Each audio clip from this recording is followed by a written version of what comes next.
So miscellaneous exercise on chapter 5 question number 6 है। Differentiate with respect to x the function है cot inverse root 1 plus sine x plus root 1 minus sine x upon root 1 plus sine x minus root 1 minus sine x, और x का interval given है 0 to π/2। तो देखो root के अंदर हमारे पास दो टर्म्स हैं, एक तो है 1 प्लस साइन एक्स, तो इसको कैसे सिंप्लीफाई कर सकते हैं हम। 1 को मैंने लिखा sine square x/2 plus cos square x/2, 1 को हम ऐसे लिख सकते हैं, और साइन x को लिखा 2 sign x/2 into cos x/2। तो ये हमारे पास A square plus B square plus 2ab वाला फॉर्मेट है, तो इसको हम लोग सिंपली लिख सकते हैं sign x/2 plus cos x/2 का होल स्क्वायर। तो ये 1 प्लस साइन एक्स की वैल्यू आ गई है।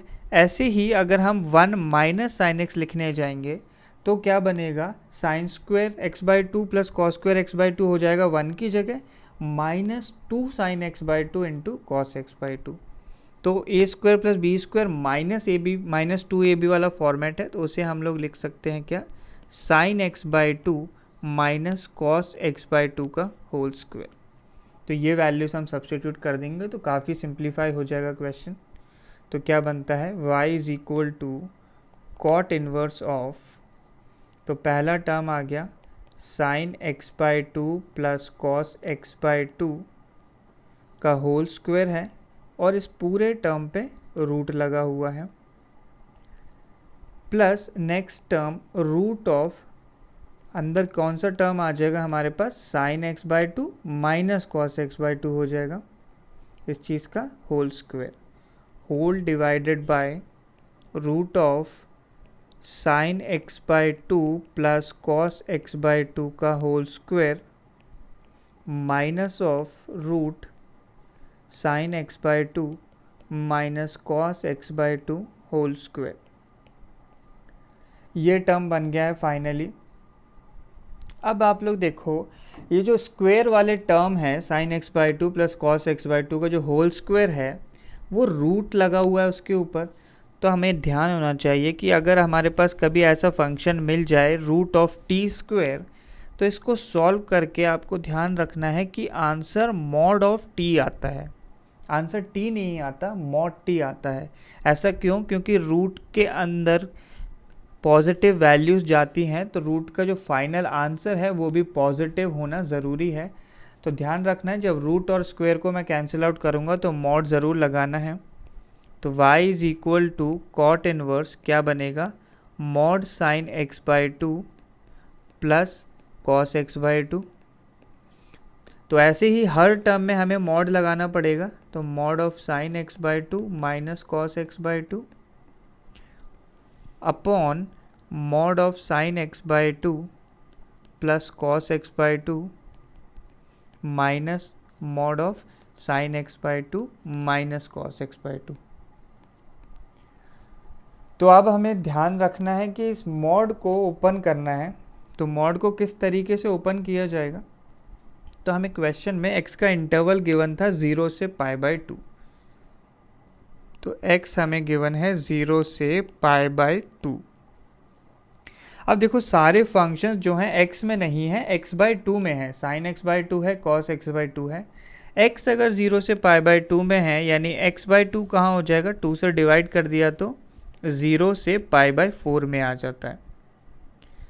अच्छा, अब इस 0 से π/4 में इस इंटरवल में साइन x/2 की जो वैल्यूज़ हैं वो छोटी होने वाली हैं किससे, कॉस x/2 से।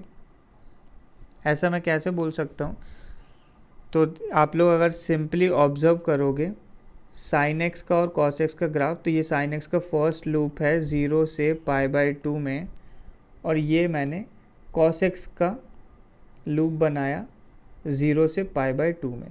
तो 0 से π/4 में आप लोग देखो कॉस का ग्राफ जो है ऊपर होता है, तो कॉस की वैल्यू 0 से π/4 में साइन से बड़ी होती हैं, इसलिए मैंने यहाँ लिख दिया कि cos x/2 is greater than sine x/2।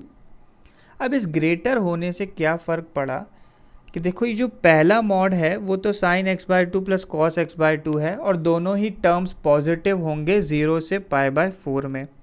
दोनों ही टर्म्स पॉजिटिव हैं तो मॉड पे कोई फ़र्क नहीं पड़ेगा, मॉड आप सिंपली पॉजिटिव ओपन कर दो, तो sign x by two plus cos x by to.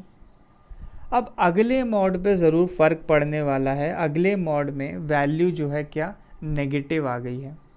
Negative क्यों? क्योंकि sign x by to minus cos x by to लिखा है हमने और कॉस की वैल्यूज़ बड़ी हैं साइन से, तो नेगेटिव आ गई हैं, तो मॉड हमारा नेगेटिव ओपन होगा। तो वैल्यूज़ के आगे मैं एक माइनस साइन खुद से लगा लूँगा और मॉड हटा देंगे। तो इस तरीके से ये टर्म बन जाता है न्यूमरेटर में। डिनोमिनेटर की बात करते हैं तो पहले तो प्लस वाला मॉड है, तो प्लस वाले मॉड में तो कोई चेंज नहीं, डायरेक्ट पॉजिटिव के साथ ओपन कर दिया। अब अगला मॉड माइनस साइन वाला है, तो एक माइनस साइन मुझे आगे लगाना पड़ेगा खुद से, तो माइनस ऑफ माइनस क्या हो जाएगा प्लस, तो ये बन जाएगा plus sine x by to minus cos x by to. ये वैल्यू आ गई है, तो ये कॉस नहीं कॉट इन्वर्स में है क्वेश्चन, तो y is equal to cot inverse. अब देखो न्यूमरेटर सिंप्लीफाई होके कितना हो जाएगा, sine x by two sine x by two cancel out, ऊपर वैल्यू आ जाएगी हमारे पास 2 cos x बाय टू, और नीचे ये cos x बाय टू वाले टर्म्स कैंसिल आउट हो जाएंगे, वैल्यू आ जाएगी 2 sin x बाय टू। तो इसको हम लिख सकते हैं y is equal to cot inverse, 2 से 2 कैंसिल आउट और cos x by two upon sine x by two कितना हो जाएगा, ये वैल्यू हो जाएगी cot x बाय टू। अब फिर से आप लोग देखो x बाय टू जो है 0 से पाई बाय 4 में है, 0 से पाई बाय 4 कॉट की प्रिंसिपल रेंज है, क्योंकि कॉट कहाँ से कहाँ लाया करता है, 0 से पाई में लाया करता है कॉट इन्वर्स। तो यहाँ पे कॉट इन्वर्स और कॉट को मैं डायरेक्टली कैंसिल आउट करूँगा और y की वैल्यू कितनी आ गई, x बाय टू। तो काफ़ी कुछ ध्यान देना होता है हमें सिंप्लीफाई करते वक्त, मॉड को सॉल्व करना बड़ा इंपॉर्टेंट स्टेप था यहाँ पे। अब इसको सिंपली डिफरेंशिएट कर दिया विद रिस्पेक्ट टू x, तो dy बाई डी एक्स की वैल्यू सॉल्व करने पे कितनी आ जाएगी, हाफ आ जाएगी।